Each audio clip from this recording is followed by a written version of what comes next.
Olá, meu nome é Omaro, seja novamente bem-vindo ao Morgatório do Pássaro. Seres humanos, em meu último vídeo, eu falei sobre o Estado e fiz algumas críticas à ideologia anarcocapitalista. Recebi uma resposta de um rapaz chamado Pedro Henrique e vou fazer aqui uma tréplica. Na descrição desse vídeo aqui, eu vou colocar meu primeiro vídeo, a resposta do Pedro Henrique, e vamos à tréplica. Eu pedi autorização ao Pedro para que eu pudesse usar imagens do vídeo dele. Então eu vou recortar algumas partes da fala dele, colocar nesse vídeo aqui e ir respondendo na sequência. Vamos lá, vamos começar. O Omaro ele diz que na ótica do anarcocapitalista, o Estado ele é um malvadão, ele é a origem de todos os problemas e etc. Pelo jeito ele não entende qual é a crítica que o anarcocapitalista faz em relação ao Estado. Bom, ele está se referindo ao início do meu vídeo, onde eu fiz uma brincadeira, foi uma sátira, uma caricatura do pensamento anarcocapitalista. É claro que tem um fundinho de verdade, mas essa é a minha interpretação sobre o caso. Obviamente, a ideologia anarcocapitalista não se resume àqueles 30 segundos de sátira que eu coloquei no começo do vídeo. E nem tudo que o anarcocapitalista diz é errado. O grande problema do anarcocapitalismo não são as críticas que eles fazem, e sim críticas muito pontuais sobre falhas do nosso governo, falha da nossa estrutura organizacional, que devem sim ser levadas em consideração. O problema do anarcocapitalismo não são as críticas que eles fazem. O grande problema, na verdade, são as soluções que eles apresentam. Eles fazem críticas bem legais, mas apresentam soluções muito utópicas, completamente fantasiosas e inaplicáveis na realidade. Então é disso que nós vamos tratar aqui. Outra coisa que o Omaro diz: para você chegar ao poder em uma sociedade estatal, você tem que andar por meios democráticos, ok? Aquele que for indicado pela maioria é que vai chegar ao poder. O que o Omaro ignora é que para você chegar ao poder em uma sociedade estatal, primeiro você tem que se aliar a um grande corporativista. Aí ele fala que em uma sociedade estatal, você só chega ao poder se você se aliar a um corporativista. Aqui ele demonstra ignorância sobre o que é o próprio Estado, tá? Porque o Estado não é só isso que nós vemos aqui no Brasil. O conceito de Estado é maior do que isso. Estado é uma estrutura organizacional que pode variar de diversas formas. Não existe só essa maneira de chegar ao poder em uma estrutura estatal. Tá? No Brasil, a forma que a gente chega no poder atualmente é através das eleições, com voto e tudo mais. Só que, se você for ver os estados teocráticos lá no Oriente Médio, a maneira de chegar ao poder é completamente distinta. Se você olhar para o passado, em monarquias absolutistas, você vai ver que a maneira de chegar ao poder é tendo armamentos para isso, tendo um exército e alegando para si poderes de monarca, poderes absolutistas, concentrando os poderes do Estado em si. O Estado ele varia em regime político, forma de Estado, forma de governo, sistema de governo. Atualmente nós temos uma república federativa e um regime democrático. Mas isso poderia ser um império, o poder sendo passado através do sangue, né, da linhagem familiar. Isso poderia ser conquistado através de poder, de exército, sei lá, várias maneiras distintas de chegar ao poder. Não é só essa que ele está falando. O Estado é mais do que isso que ele está dizendo. E muitas vezes o anarcocapitalista confunde o Estado com o governo. O que configura o Estado? Um povo, um território e um governo soberano. E esse governo soberano pode surgir de várias maneiras distintas. Se nós dissolvermos as instituições democráticas com o sistema de governo, de legislação e de poder judiciário que nós temos agora, outras formas de poder vão surgir. Tá? Isso já expliquei no vídeo anterior. Mas como eu já falei, os anarcocapitalistas eles têm críticas interessantes e soluções fantasiosas. Essa crítica ao corporativismo ela é muito interessante. Mas nós não precisamos de uma solução radical dissolvendo as instituições do Brasil para poder solucionar isso. Existe uma falha no sistema eleitoral no momento da campanha, porque ela distribui o fundo partidário de maneira desigual, de uma maneira injusta, e eu já fiz vídeo falando sobre isso, e as doações empresariais geram um sistema de troca de favores, onde uma grande empresa financia a campanha e lá na frente ela vai ganhar licitações fraudulentas e vai fazer esquemas de lavagem de dinheiro.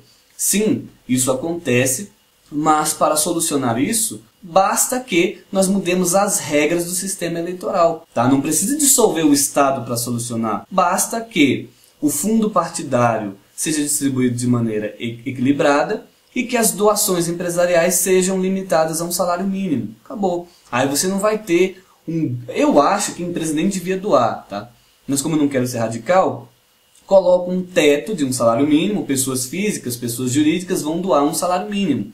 A influência que cada pessoa física ou cada empresa vai ter vai ser mais ou menos a mesma. Não vai ser o suficiente para gerar aquele esquema de troca de favores e o corporativismo onde o candidato é eleito para cumprir os favores que ele deve àquela corporação. Outra crítica que o Omaro fez é a respeito de como você protege a sua propriedade privada.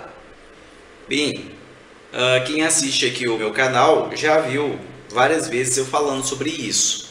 Para você proteger a sua propriedade, ou você comprar armas você mesmo, que não é o mais indicado, ou então você contrata uma agência de segurança, que vai proteger a sua propriedade.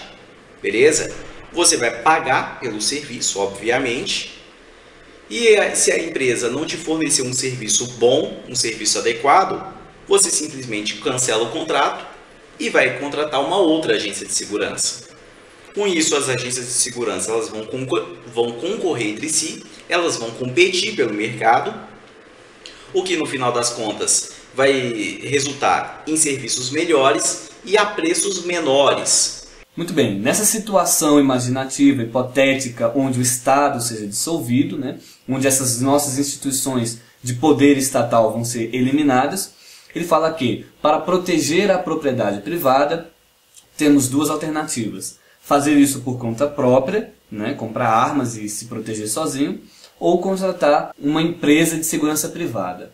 Olha, eu acho que se você tem essa disposição de se defender sozinho, tá, você defender o seu patrimônio sozinho, você compra ali uma arma, sei lá, uma 12, qualquer coisa, você vai ter sucesso em alguns casos. É arriscado, eu não faria, mas você vai correr um risco ali de conflitar com um bandido. E eu acho que você vai ter sucesso se entrar um bandido, 2 bandidos na sua casa. Mas se entrar já um grupo organizado, com 10, 15 caras, dificilmente você vai conseguir se proteger só. Daí você entra na lógica que ele colocou, onde poderemos contratar empresas de segurança privada. E ele colocou isso no futuro, né? Conjugou os verbos no futuro. Daí as empresas vão competir, não sei o que, como se isso não existisse agora. Meu caro anarcocapitalista, deixe-me contar-lhe um segredo de Estado aqui. Empresas de segurança privada já existem. Você não precisa dissolver o Estado para contratar uma empresa de segurança privada, não. Esse mercado já existe. Existem dezenas de empresas de segurança privada atuando no mercado. E não existe um monopólio, não. São dezenas de empresas concorrendo entre si para oferecer os melhores serviços. Esse mercado já existe. E ele se divide em 2 ramos. Empresas de segurança privada que vão proteger patrimônio, tá? Daí elas vão fazer escolta de cargas, né? Ou escolta de dinheiro. E tem também as empresas de segurança que vão fornecer serviços de proteção pessoal, proteção à vida do indivíduo. O serviço não só existe, como é regulamentado pela Lei 7.102 de 1983. Qualquer um de nós pode contratar esse serviço. Mas fica aqui a pergunta. Você, meu caro amigo ANCAP, você tem um segurança privado te protegendo? Eu não tenho. Sabe por que que eu não tenho? E muito provavelmente você também não tem? Porque você não tem dinheiro para pagar. Essa é a realidade. Muitas pessoas pensam que nós temos apenas o serviço de segurança pública, mas não. Tá? No Brasil, atualmente, nós temos 2 tipos de segurança. A pública, oferecida pelas polícias ostensivas, Polícia Federal, Polícia Civil, Polícia Militar. E nós temos a segurança privada, oferecida por empresas privadas. A grande questão é que parece que nem existe esse serviço de segurança privada. Ou parece que existe só para fazer escolta de carga, escolta de dinheiro. Mas não. Se você quiser ter um segurança armado, ou vários seguranças armados para te proteger, você pode, é só pagar pelo serviço. Mas sabe por que parece que esse serviço nem existe? Porque quase ninguém tem, porque quase ninguém tem condição para pagar. De repente nós extinguimos as instituições de poder que possuímos atualmente. E aí, num passe de mágica, a sociedade vai ficar rica, todo mundo vai ter condição de pagar um segurança privado. Lindo, né? Mas isso funciona, sabe aonde? Lá na terra do algodão doce, na rua do pirulito.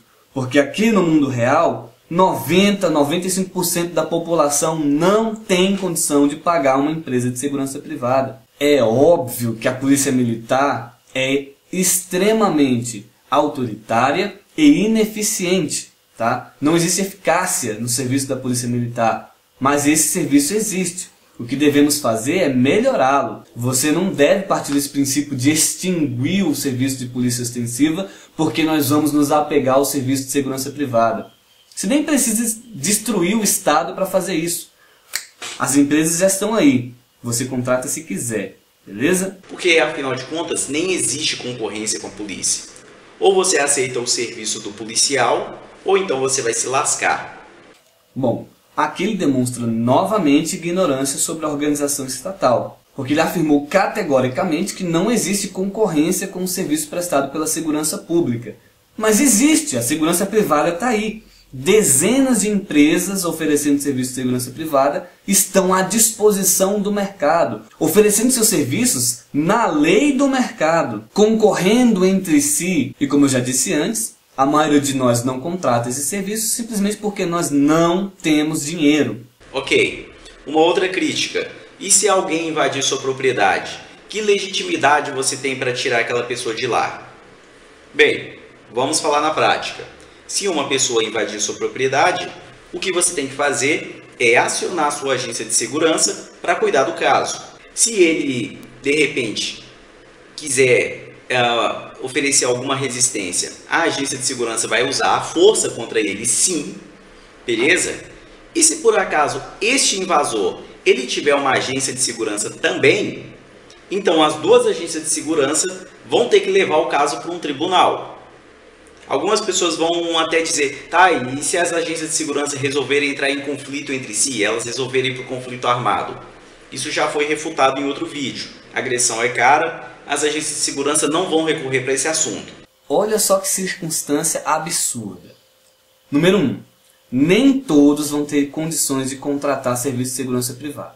Mas vamos imaginar lá na terra do algodão doce, na rua do pirulito, que todo mundo tem uma agência de segurança privada para oferecer esses serviços de proteção. Vamos nos deparar com o segundo problema desse raciocínio. Supondo que todos nós tenhamos uma empresa de segurança privada, isso vai ser inútil, porque no momento que você precisar dessa empresa, ela vai virar e falar assim para você: desculpa aí, o conflito é caro e eu não vou te proteger agora. Foi isso que ele disse, tá? Se a empresa da pessoa A for conflitar com a empresa da pessoa B, as empresas vão chegar na conclusão que nós não vamos conflitar. Então olha a circunstância. O cara entra na minha casa, tá lá armado, invadindo meu patrimônio. Eu ligo para a empresa de segurança privada e falo: pô, tô precisando de alguém aqui. Tem um monte de cara armado entrando na minha casa, invadindo meu patrimônio. E eu preciso tirar esses caras daqui. Aí vem a empresa de segurança privada. Chegando aqui na minha casa, a minha empresa de segurança vai constatar o seguinte: e quem está invadindo a sua casa também é outra empresa de segurança privada. Quer saber de uma coisa, Omaro? Isso vai ficar muito caro pra gente. Vou partir fora, vou cascar fora. Porra, mano. Se você está contratando um serviço de segurança privada para que no momento que você mais precise dele, simplesmente ele não aconteça, é melhor nem contratar porra nenhuma, né? Então aqui você já percebe que essa lógica que eles apresentam de segurança privada é completamente furada, não é execuível, não funcionaria na realidade prática. Primeiro, porque as pessoas não teriam dinheiro para contratar esse serviço, somente uma pequena parcela da população teria condições de acessar esse serviço. E segundo, que no momento que essas empresas conflitassem entre si, elas simplesmente não iam fornecer segurança nenhuma, né? Mas aí ele falou, então, essas empresas vão tirar o corpo fora e jogar o pepino para o tribunal, né? Um tribunal privado. E aqui vai entrar o problema que eu já coloquei no meu vídeo anterior. Não vai ter legitimidade. Se você dissolve o poder judiciário que está ali atrelado à organização estatal, se você dissolve esse poder, nós estaremos em uma realidade onde todos poderão criar um tribunal, tá? Do mesmo jeito que eu posso abrir um salão de beleza ali na esquina, eu posso abrir um tribunal privado. Mas e a legitimidade desse juiz? E a autoridade desse juiz? Como é que vai ficar? Imagine que eu seja um criminoso aqui, invadindo a propriedade de outra pessoa. Você diz, nossa, que chácara legal, tão bonita, quero pra mim. Vou lá, invado o terreno do cara. Daí nós vamos ter esse conflito que vai chegar nas mãos de um juiz. Esse juiz vai sentenciar que eu devo me retirar daquele terreno porque o território não me pertence. Eu vou virar para o juiz e vou falar, pau no seu cu, eu não reconheço a sua autoridade. Eu vou continuar aqui nessa propriedade porque eu considero que ela é minha. Aí, como é que aquele juiz, o que esse juiz vai fazer? Se ele não tem autoridade, se ele não tem o poder do Estado, como é que ele vai fazer valer a autoridade da sua sentença? Aí ele fala, não, mas não sei o que, pá. Eu digo, ó, eu fui nesse outro tribunal aqui e eu recebi uma outra sentença. A sentença desse tribunal é de que a terra é minha, que eu posso ficar. Então nós vamos ter aqui vários tribunais atuando, onde cada tribunal vai poder oferecer uma sentença diferente. Se você tem várias sentenças diferentes, vários juízes ofertando ali a autoridade, qual dessas sentenças vai prevalecer? Como é que vai ficar? Quem realmente vai ter autoridade para mandar ali e bater o martelo? Em meio a esses conflitos sociais, um tribunal vai acabar sobressaindo. Um desses tribunais ele vai ter que usar força policial, né, força, armamento mesmo, para poder se fazer valer em cima das minhas decisões. Eu vou falar, eu não respeito você. Aí vai falar assim, vai respeitar sim. Manda lá uma força policial. Essa força policial vai me tirar na marra de dentro da propriedade do cara que eu invadi. E aí sim, aquele tribunal vai fazer valer a sua autoridade. Não existe essa fantasia de tribunais privados, cada um oferecendo sua sentença e disputando no mercado, né? A gente vai colocar vários tribunais aqui no mercado, esses tribunais vão competir entre si e de acordo com as regras do mercado, o melhor tribunal vai prevalecer. Fantasia! No mundo real, os criminosos eles vão se rebelar contra as leis desses tribunais. E o tribunal só vai conseguir se impor se ele usar a força. Mas é aqui que entra a questão que eu já coloquei no meu vídeo anterior. O tribunal ele vai criar uma legislação própria, usar uma força policial própria e vai usar sentenças. Ou seja, ele vai reunir os poderes do Estado, o monopólio da violência. Porque aquele tribunal ele vai legislar, isso é um poder do Estado. Ele vai usar a polícia, que é um poder da administração, as polícias ficam submetidas aí ao poder executivo, e ele vai usar a força das sentenças do poder judiciário. Ou seja, o dono de um tribunal vai concentrar nas suas mãos os três poderes do Estado e vai impor isso sobre a sociedade. É aqui que nós vamos ver que dissolver o Estado brasileiro vai criar diversos microestados. Algo semelhante ao que aconteceu na época do feudalismo. Nós vamos ter então um tribunal que vai agir sobre um território. E claro que esse tribunal não vai ter armamentos e poder financeiro para poder agir sobre todo o território nacional. Mas em alguma região ali, numa cidade ou num pequeno território, aquele tribunal vai conseguir impor as suas leis e as suas sentenças. Nós vamos ter ali um território que vai ter um povo e vai ter um governo soberano, que vai ficar sob a autoridade daquele tribunal. Então é aqui que nós chegamos na conclusão de que o Estado é indissolúvel. Porque você destrói as instituições que você já tem em vigência e novas instituições de poder vão surgir. Por que essas instituições vão surgir? Porque a sociedade continuará com problemas, conflitos internos e o homem continuará sendo um animal político em busca de poder. Ponto final. E essas estruturas de poder vão se renovar. Tá? Então essa fantasia de tribunal privado é coisa de quem não entende de fato o que é o Estado. Porque confunde Estado com governo. E esses anarcocapitalistas vivem dizendo: ai, o Estado está aí. Eu não pedi pelo Estado. Você pediu pelo Estado? Eu não reconheço a autoridade desse juiz. Você pediu por esse juiz? Você quer pagar o salário desse juiz? Blá blá blá blá blá blá, o Estado é o demônio, não sei o quê. Mas, se você dissolver essas instituições arbitrárias, novas instituições arbitrárias também vão surgir. É impossível conviver em sociedade sem que instituições de poder arbitrário surjam para regulamentar aquela sociedade. Sempre algum órgão de poder arbitrário vai sobressair sobre a sociedade para regulamentá-la, para organizá-la, tá? Para solucionar conflitos. É impossível viver numa sociedade onde não haja conflitos e não haja uma instituição com poderes para solucionar esses conflitos.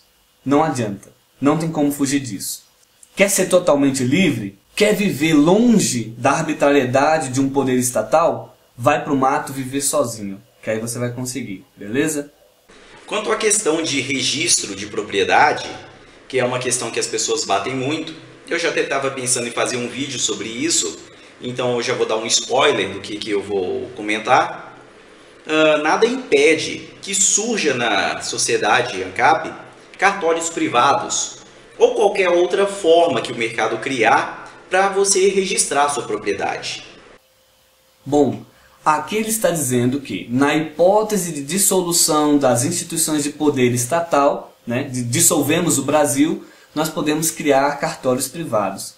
Outra fantasia alucinada, tá? Porque eu estou aqui dentro dessa casa e eu tenho uma escritura que reconhece que o proprietário do imóvel sou eu. Bom, é o Estado que está reconhecendo isso. Se você dissolve o Estado, se você tira esse monopólio de poder, da violência e da autoridade estatal, surgirão vários cartórios privados. Aí vamos colocar aqui 5 cartórios privados. Cartório A, B, C, D e E. Eu fui no cartório A e obtive a escritura que dá para mim a propriedade desse imóvel. Aí o João da Silva vai no cartório B e o cartório B vai colocar uma escritura na mão dele também, dizendo que esse imóvel pertence ao João da Silva. Vem o Zé da Silva no cartório C e pega uma escritura também dizendo, o cartório C está dizendo que o imóvel pertence ao Zé. Aí vem a Maria, pega lá uma escritura no cartório D. Vem o, sei lá, você entendeu o que eu quero dizer? Nós vamos ter aí com cartórios privados o mesmo problema dos tribunais. Eu não vou reconhecer a legitimidade do documento do cartório B, nem do C, nem do D, eu vou reconhecer a do cartório A. O João da Silva não vai reconhecer a legitimidade do meu cartório. Então nós vamos ter uma série de cartórios sem legitimidade nenhuma. É esse o problema.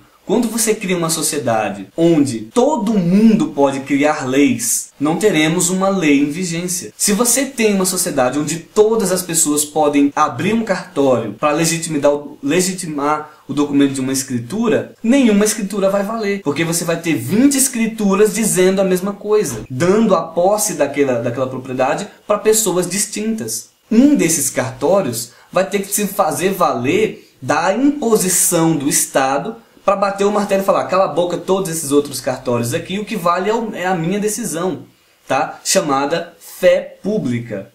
Então, não existe a possibilidade de existirem cartórios privados.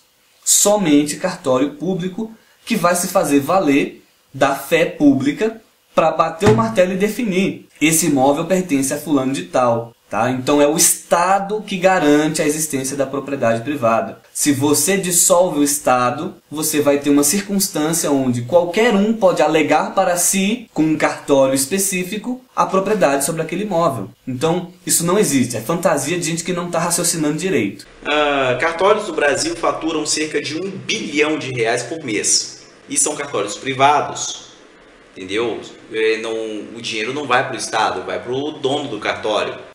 Aqui ele demonstra novamente ignorância sobre as regras da organização estatal em vigência. Não existe cartório com autonomia privada. Existem cartórios que prestam serviços públicos, tá? Não existe um serviço privado em cartório. Todo cartório presta um serviço público, com a autoridade do Estado. Uma autoridade que foi delegada àquele cartório. Eu não posso falar assim, já que os cartórios são privados, vou abrir um cartório aqui no Vale do Amanhecer. Eu não tenho autoridade para abrir um cartório por conta própria. Para abrir um cartório aqui, eu vou ter que prestar um concurso público, tá? Eu vou ter que ter um tabelião que vai ser concursado, ou seja, que o Estado vai delegar o poder público para aquele cartório. Então aquele cartório vai funcionar em caráter privado, mas prestando serviços públicos. E isso mostra mais uma vez que toda essa revolta anarcocapitalista contra o Estado, muitas vezes, está baseada em ignorância sobre como o Estado funciona, tá? Sugiro que você abra a Constituição Federal, no artigo 236, e verifique lá que todo cartório precisa de um servidor público, um funcionário concursado para que ele possa fornecer os serviços prestados dentro do cartório, tá? Isso também fica regulamentado pela Lei 8.935, beleza? Estude essas leis e você vai verificar que não existe cartório fornecendo serviços privados. Existem cartórios que prestam serviços públicos em caráter privado, mas a legitimidade das ações daquele cartório é pública. A fé pública que o cartório dá nos documentos vem com o aval do Estado, beleza? Atinou para isso? Vamos dar sequência então. E aí você vem me dizer que a melhor forma de você registrar sua propriedade é através do Estado? Não, eu não estou te dizendo que a melhor forma de registrar um imóvel é através do Estado. Eu estou dizendo que a única forma de registrar um imóvel e ter um documento legítimo é através do Estado. Eu recomendo que, da próxima vez que você for falar sobre um assunto, que você estude um pouco mais a respeito, para não passar vergonha na internet. Um abraço a todos e até mais. Beleza, Pedro? Da próxima vez eu vou estudar um pouquinho mais. Bom, o que eu tinha para hoje era isso, né? Uma vídeo-resposta. E estou aberto a possibilidades de debate, tá? Daniel Fraga, você mesmo, Pedro, ou aquele cara do Ideias Radicais, qualquer um de vocês. Se quiserem debater comigo, eu abro espaço no meu canal ou no canal de vocês, para que nós possamos fazer um debate, um hangout, alguma coisa organizada, tá? Uma coisa respeitosa, onde nós tenhamos um tempo de resposta respeitado, tipo, tem 2 minutos para responder, aí fica ali alguém marcando o tempo, a pessoa fala, uma coisa civilizada, tá? Eu me proponho a isso, tá? Seria interessante, pode ser que realmente eu tenha deixado passar algum argumento válido e esse argumento apareça nesse debate e a gente segue trocando ideias, tá? Mas o que eu tinha para hoje era isso. Eu deixo aqui um forte abraço a todos e falou!